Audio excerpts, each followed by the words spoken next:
ከመጪው ሰኔ ወር ጀምሮ በአገር አቀፍ ደረጃ የቤት ኪራይ ዋጋ ከ10 እስከ 20% ሊጨምር የሚችልበት ሁኔታ እንዳለ ምሁራን አመላክተዋል። በ2016 ዓ.ም ተግባራዊ መደረግ የጀመረው የቤት ኪራይ ቁጥጥርና አስተዳደር የተሰኘው አዋጅ በ6 ክፍሎች የተከፋፈለውና 32 አንቀጾችን ይዞ የተዋቀረው አዋጁ ከቤት ኪራይ ጋር በተገናኘ በርካታ የሚባሉ ዝርዝር ነጥቦችን በውስጡ የያዘ ሲሆን ከብዙ በጥቂቱ ለመጥቀስ ያክልም የቤት ኪራይ ውል አስፈላጊነትን፣ የውል ተፈጻሚነት፣ አከራይ በራሱ ተነሳሽነት የቤት ኪራይ መጨመር እንደማይችልና በአከራይና ተከራይ መካከል የተፈረመ የውል ጊዜ ገደብ ሳያልቅ ወይም ከውሉ ጊዜ አስቀድሞ ተከራይን ማስወጣት አይቻልም የሚል ይዘት እንዳለው ተመላክቷል። ሰላም ጤና ይስጥልን ውድ አድማጭ ተመልካቾቻችን እንደምን ሰንብታችኋል? ይህ ከገበያ ሚዲያ ወደ እናንተ የሚደርስላችሁ የምጣኔ ሀብትና ማህበራዊ ኢኮኖሚያዊ ጉዳያችንን የምንቃኝበት ጥንቅራችን ነው። በዛሬው ዝግጅታችን ከመጪው ሰኔ ወር ጀምሮ በአጠቃላይ በሀገር አቀፍ ደረጃ ይጨምራል ተብሎ የሚጠበቀውን የቤት ኪራይ ዋጋ ተመንና ተያያዥ ጉዳዮችን በሚመለከት ያዘጋጀነው ጥንቅር አለ። አብራችሁን እንድትቆዩ በመጋበዝ በቀጥታ ወደ ዝግጅቱ እንሸጋገራለን። በመጪው ሰኔ ወር በሀገር አቀፍ ደረጃ የቤት ኪራይ ዋጋ ሊጨምር እንደሚችል መረጃዎች አመላከቱ። በ2016 ዓ.ም የጸደቀውና ከባለፈው ዓመት ጀምሮ ተግባራዊ ሲደረግ የቆየው የቤት ኪራይ ቁጥጥርና አስተዳደር አዋጅ ላይ በተደነገገው መሰረት ማንኛውም አከራይ ያለ መንግስት ፍቃድ እንደፈለገው በዘፈቀደ የቤት ኪራይ መጨመር እንደማይችል በግልጽ ተደንግጎ ይገኛል።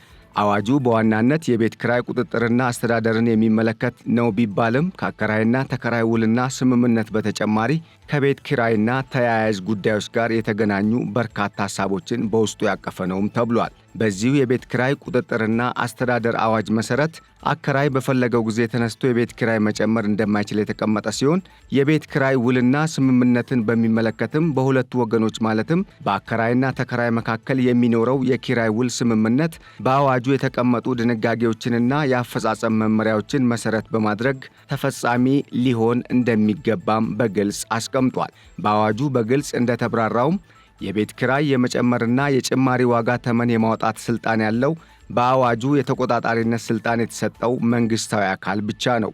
ይህ አካል አዲስ አበባ፣ ድሬዳዋና ሌሎች የፌዴራል ከተሞችን ጨምሮ በሁሉም የፌዴሬሽኑ ክልሎች የሚሰየሙ እንደሆነ በአዋጁ የተደነገገ ሲሆን ተቆጣጣሪው አካል ነባራዊ የኢኮኖሚ ሁኔታዎችንና ሌሎች አግባብነት ያላቸውን ጉዳዮች ከግምት ውስጥ በማስገባት በየዓመቱ በዓመት አንድ ጊዜ በፌዴራል ከተሞችም ሆነ በክልሎች የቤት ኪራይ ዋጋ ጭማሪን በአዋጁ በተቀመጠው መሰረት አከራይና ተከራይ የኪራይ ውል ስምምነት መፈጸማቸውንና ነባራዊ የኢኮኖሚ ሁኔታና ወሳኝ የሚባሉ ሌሎች አግባብነት ያላቸውን ጉዳዮች እንደዚሁም በማህበራዊ ረገድ የሚታዩ ችግሮችን መሰረት በማድረግ መንግስት የጨመረው የኪራይ ዋጋ ጭማሪ በአግባቡ ተግባራዊ መደረጉንና አዋጁ ተፈጻሚ መደረጉን በአዋጁ በተቀመጡ ዝርዝር ድንጋጌዎች መሰረት የሚቆጣጠር ይሆናልም ተብሏል።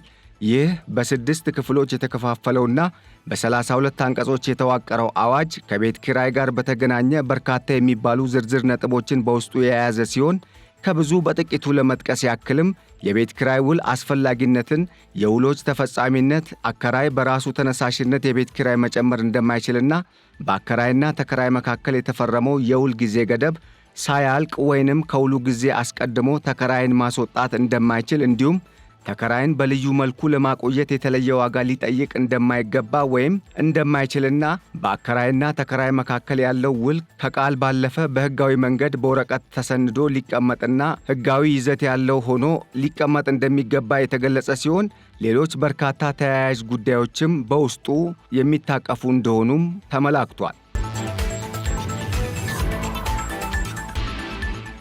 አዋጁ በተጨማሪም አከራይና ተከራይ የሚያደርጉት የውል ስምምነት በጽሑፍ መሆን እንዳለበትና ተከራይ ለአከራይ የሚከፍለው ገንዘብ በኤሌክትሮኒክስ ወይም በዲጂታል የገንዘብ መለዋወጫ ዘዴ ሊፈጸም አሊያም ሊከፈል እንደሚገባ የሚያስገድድ ነውም ተብሏል። የቤት ኪራይ ውል ቢያንስ 2 ዓመትና ከዛ በላይ እንጂ ከ2 ዓመት ያነሰ መሆን እንደሌለበት አከራይና ተከራዩ የሚያደርጉትን ስምምነት በጽሑፍ በአግባቡ ሰንደው በመያዝ ከአንድ ወር ባልበለጠ የጊዜ ገደብ ውስጥ ለባለሥልጣኑ ማስመዝገብ እንደሚገባቸው በአዋጁ በግልጽ ተደንግጓል።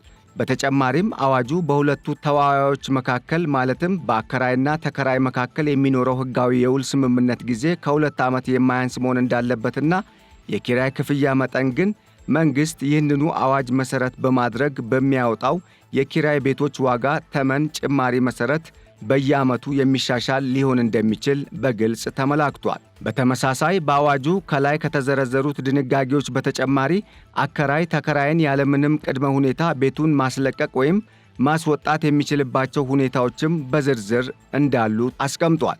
ይህም ሊሆን የሚችለው ተከራይ ቤቱን ሲከራይ ከአከራዩ ሲቀበል ከተስማማበት ዓላማ ውጪ ሲያውል ወይም ሲጠቀምበት ከተገኘ ተከራዩ የመጀመሪያው ወር ወርሃዊ የቤት ኪራይ ክፍያ 15 ቀን ካሳለፈና በሁለተኛው ወር ደግሞ 7 ቀናትን አሳልፎ የሚከፍል ከሆነ እንዲሁም ተከራዩ ቤቱን ከአከራዩ ከተረከበ በኋላ ለወንጀልና ለመሰል ሌሎች ጉዳዮች ሲጠቀምና ለሌላ ላልተፈለገ መሰል ሕገወጥ የወንጀል ተግባራት የሚያውል ከሆነና ብሎም ሌሎች በአዋጁ የተቀመጡ ድንጋጌዎችን ጥሶ የሚገኝ ከሆነ አከራይ ውሉን ያለ ቅድመ ሁኔታ ማቋረጥ እንደሚችል በግልጽ በአዋጁ ተዘርዝሮ በድንጋጌ ደረጃ መቀመጡም ተገልጿል። በተመሳሳይ ተከራይም በአዋጁ የተዘረዘሩ ድንጋጌዎችን አክብሮና ጠብቆ የሚኖር ከሆነ አከራይ በማንኛውም መልኩ በፈለገው ጊዜ ማስወጣትና ማባረር እንደማይችል በአዋጁ በግልጽ የተቀመጠ ሲሆን አከራዩና ተከራዩ በስምምነት የሚለቅበት ውል ቢኖራቸው እንኳን አከራዩ ተከራዩን ከማስለቀቁ በፊት ለተከራዩ በሕግ የተፈቀደለትን የቆይታ ጊዜ ማለትም እንደ ተከራዩ ሁኔታ ፍጥነትና ባለው የኢኮኖሚ አቅም ልክ 2 ወርና ከዛ በላይ ጊዜን የመስጠትና ሰላማዊ ሽኝት ማድረግ እንደሚገባው በአዋጁ በግልጽ በአስገዳጅነት ተደንግጎ ይገኛል። ለመሆኑ የኪራይ ቤት ቁጥጥርና አስተዳደር አዋጅ ከላይ የተጠቀሱትን የአዋጅ ድንጋጌዎች መሰረት በማድረግ በየዓመቱ ሰኔ ወር ላይ የሚፈጸም ከሆነ በዘንድሮ ዓመት የፊታችን ሰኔ ወር ሊጨመር የታሰበው የቤት ኪራይ ዋጋ ተመን ምን ያህል ሊሆን ይችላል?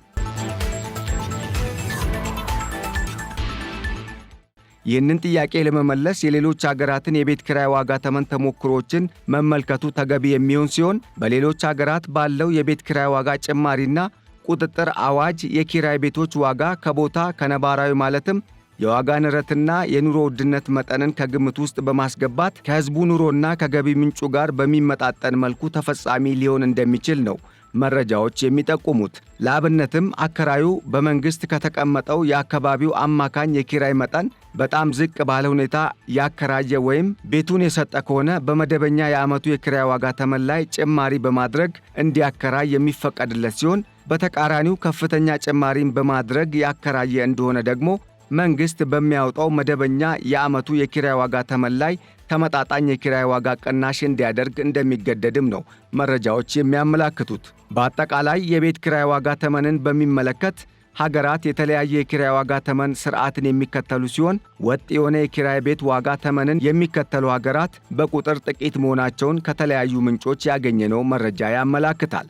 ይህ እውነታ በኢትዮጵያም ተግባራዊ ሲደረግ በተለይም የተለያየ የዋጋ ተመን የሚቀመጥ ከሆነ መደበኛውን ዓመታዊ የኪራይ ቤቶች የኪራይ ዋጋን የሚተምነው መንግስት በሀገራችን በተለይም በዚህ ጊዜ ያሉትን ችግሮች ከግምት ውስጥ በማስገባት ብሎም የተከራይና የአከራይን ኢኮኖሚያዊ አቅም በማገናዘብ ሚዛኑን የጠበቀ የዋጋ ተመን ሊያደርግ እንደሚችል ነው ብዙዎች እምነታቸውን የሚገልጹት። አሁን ላይ ያለው ነባራዊ ሁኔታ እንደሚያመላክተውም በኢትዮጵያ ያለው የተከራይና የአከራይ ኢኮኖሚያዊ ሁኔታ ወይም የገቢ መጠናቸው በአንድም ሆነ በሌላ ከመጨመር ይልቅ መቀነስ የሚያሳይ እንደሆነ የሚያምኑ ምሁራን እንደሚያስረዱት ከፍተኛ የዋጋ ጭማሪ የሚስተዋልባቸው አካባቢዎች እንዳሉ የጠቆሙ ሲሆን በሀገሪቱ ከኮሪደር ልማትና ከሌሎች መሰል የልማት ሥራዎች ምክንያት ቤታቸው የፈረሰባቸው ሰዎች በርካታ በመሆናቸውና ከገጠር ወደ ከተማ በሚደረገው የሰው ኃይል ፍሰት በመጠንም ሆነ በቁጥር ከጊዜ ወደ ጊዜ በከፍተኛ ሁኔታ እያሻቀበ በመምጣቱና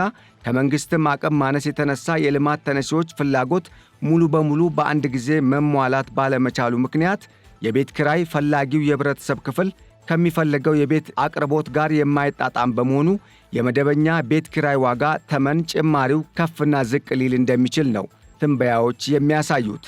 በተመሳሳይ የዋጋ ንረት በተለይም በዘንድሮ ዓመት ሩብ አጋማሽ ላይ በ13 በመቶ የጨመረ በመሆኑ ምክንያት አከራዮች ይህንን የዋጋ ንረት ኃላፊነት መሸከም የለባቸውም በሚል ቢያንስ መንግስት የ13 በመቶ የቤት ኪራይ ዋጋ ጭማሪ ተመን ሊያደርግ እንደሚችል ነው ምሁራን ግምታቸውን የሚያስቀምጡት። ወይንም ደግሞ የዋጋ ንረቱ ጫና ተከራይና አከራይ እኩል ሊሸከሙት ይገባል የሚባል ከሆነም የ10 በመቶ ጭማሪ ሊደረግ እንደሚችል ነው ምሁራኑ በትንበያ ሪፖርታቸው የጠቆሙት።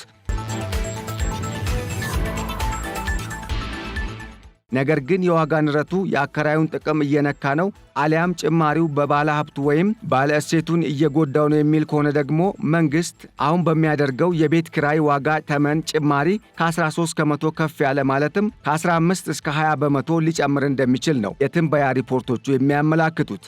በአጠቃላይ መንግስት ወይም የቤት ኪራይ ዋጋ ተመን የሚያወጣው መንግስታዊ አካል የዋጋ ንረቱ ጫና አከራዩን መጉዳት የለበትም ብሎ የሚያምን ከሆነ የ13 ከመቶ ጭማሪ ሊያደርግ እንደሚችል የሚጠበቅ ሲሆን፣ ነገር ግን ይህ ሳይሆን ቀርቶ የዋጋ ንረቱ ጫና ሁሉም ዜጎች ላይ ያለ በመሆኑ ኃላፊነቱን ሁለቱም ማለትም አከራዩና ተከራዩ ላይ ማረፍ አለበት ወይም መንግስታዊ አካሉ ኃላፊነትን መውሰድ በሚል ድምዳሜው ለሁለቱም ለማካፈል በማሰብ ከ13 ዝቅ በማድረግ 10 በመቶ ሊያደርግ ወይም የኪራይ ዋጋ ጭማሪ ሊደረግ እንደሚችል ነው መረጃዎች የሚጠቁሙት። ይህ የማይሆን ከሆነ ግን ከ15 እስከ 20 በመቶ ሊያድግ የሚችል የቤት ኪራይ ዋጋ ተመን ጭማሪ የፊታችን ሰኔ 2017 ዓ.ም ሊኖር እንደሚችል ነው ባለሙያዎቹ በትንበያ ሪፖርታቸው ያመላከቱት።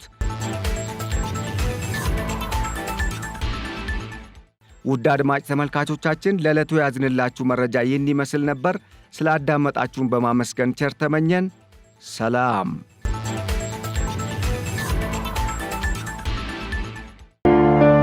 የኃይል መቆራረጥና ጨለማ አስቸግሮታል? መፍትሄ ካሉ ግሪን ሰንቴክ አለሎ።